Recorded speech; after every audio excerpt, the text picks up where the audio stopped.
అధినేత చంద్రబాబు నాయుడు, జనసేన అధినేత పవన్ కళ్యాణ్ తనపై ఉంచిన నమ్మకాన్ని నిలబెట్టుకుంటానని ఉండి శాసనసభ్యులు మంతెన రామరాజు పేర్కొన్నారు.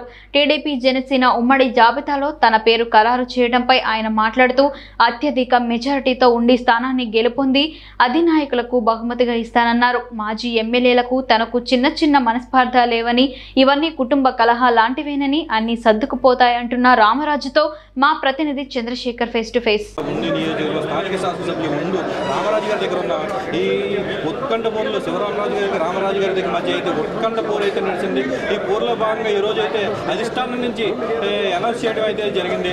సార్ అది చెప్పండి, ఈరోజు అయితే చంద్రబాబు నాయుడు గారితో మీ పేరు అనౌన్స్ చేయడం జరిగింది కదా,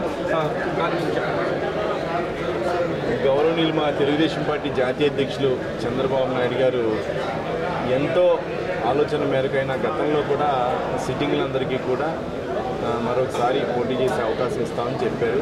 అదే విషయంగా ఈరోజు నన్ను కూడా మరొకసారి పోటీ చేయడానికి అవకాశం ఇచ్చినందుకు నేను ప్రత్యేకంగా ఉండి నియోజకవర్గ ప్రజల తరఫున కానీ, నాయకుల తరఫున కానీ, చంద్రబాబు నాయుడు గారికి కానీ, లోకేష్ బాబు గారికి కానీ, చిన్నారి గారికి కానీ హృదయపూర్వకంగా ధన్యవాదాలు తెలియజేస్తున్నా. అదేవిధంగా చంద్రబాబు నాయుడు గారు, పవన్ కళ్యాణ్ గారి యొక్క నాయకత్వం, అంటే ఒక పక్క తెలుగుదేశం, జనసేన, ఈ రెండింటి నాయకత్వం ద్వారా రాబోయే రోజుల్లో మీకు ఆంధ్రప్రదేశ్కి ఉమ్మడిగా అందరూ కూడా 2014లో కూడా చూసాం. ఏదైతే కలయిక ఉందో ఏ విధంగా జరిగింది, అంతకన్నా 1.5 రెట్లు ఎక్కువ వచ్చే విధంగా అప్పుడు ప్రజలందరూ కూడా సంసిద్ధంగా ఉన్నారు. ఏంటంటే ఒక్క ఛాన్స్ అని చెప్పి జగన్మోహన్ రెడ్డికి అవకాశం ఇచ్చారు. ఆ ఒక్క ఛాన్స్ అనేది ఈరోజు పరిస్థితి చూస్తే ఎక్కడికో వెళ్ళిపోయిన పరిస్థితి ఉంది. కాబట్టి రాష్ట్ర భవిష్యత్తు అంతా పోతుందని యువత కానీ, నిరుద్యోగ సమస్య కానీ, త్రాగునీటి సమస్య కానీ, వ్యవసాయ రంగంలో ఉండే ఇబ్బందులు కానీ, అక్వా రంగంలో ఉండే ఇబ్బందులు కానీ, మద్యం సేవించే వారి ఇబ్బందులు కానీ, రకరకాల ఉన్నటువంటి సమస్యలన్నీ అధిగమించడానికి ప్రజలు ఎప్పుడు ఎలక్షన్ జరిగినా కూడా చంద్రబాబు నాయుడు గారు, పవన్ కళ్యాణ్ గారి నాయకత్వంలో వెంటనే ఎప్పుడు ఎలక్షన్ జరిగినా వారిని చంద్రబాబు నాయుడు ముఖ్యమంత్రి చేయడానికి సంసిద్ధంగా ఉంది. అలాగే ఉండి నియోజకవర్గం టీడీపీకి కంచుకోటగా ఉంది. ఇప్పుడు శివరామరాజు గారి మధ్య మీ మధ్య ఇప్పుడు పోరు అయితే వస్తుంది. ఇప్పుడు రానున్న ఎలక్షన్ నేపథ్యంలో ముందుకి ఏ విధంగా చేయబోతుంది? అంటే యాక్చువల్గా శివరామరాజు గారు తెలుగుదేశం పార్టీ కుటుంబ సభ్యులే, మేము కూడా తెలుగుదేశం పార్టీ కుటుంబ సభ్యులే.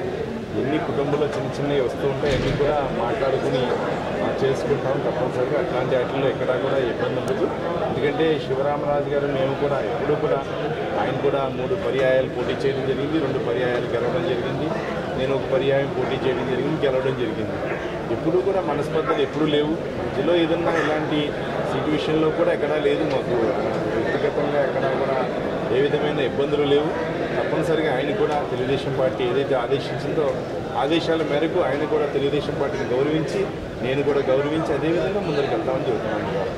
అలాగే టీడీపీలో ప్రజల పాదయాత్రలో భాగంగా మేనిఫెస్టోలో ప్రజల దగ్గర నుంచి స్పందన ఎలా వస్తుంది?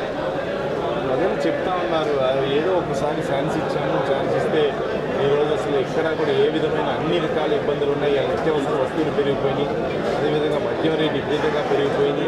అన్నీ కూడా ఈరోజు వ్యవసాయ కార్మికులు కూడా ఇబ్బందులు పడుతూ ఉన్నారు. అదేవిధంగా బిల్డింగ్ కట్టుకునే వాళ్ళు జీఎస్టీ రూపంలో విపరీతంగా సిమెంట్లో కానీ, పెట్రోల్లో కానీ, డీజిల్లో కానీ అన్నింటిలో కూడా ప్రతి కన్స్ట్రక్షన్ యాక్టివిటీస్లో కూడా ఎక్కువ అవడం ద్వారా నష్టపోవడం జరుగుతుందని చెప్పి వాళ్ళందరూ కూడా తెలియజేయడం జరుగుతూ ఉంది. ఈ ప్రస్తుత రోజుల్లో అయితే టీడీపీకి అయితే గెలుపొందించి చంద్రబాబు నాయుడు గారికి గిఫ్ట్గా ఇచ్చి రానున్న రోజుల్లో అయితే గెలుపుగా అయితే కృషి చేస్తామని నాగరాజు అయితే చెప్పడం జరిగింది. కెమెరామెన్ నరేష్తో చంద్రశేఖర్, స్టూడియో తెలుగు, పశ్చిమ గోదావరి.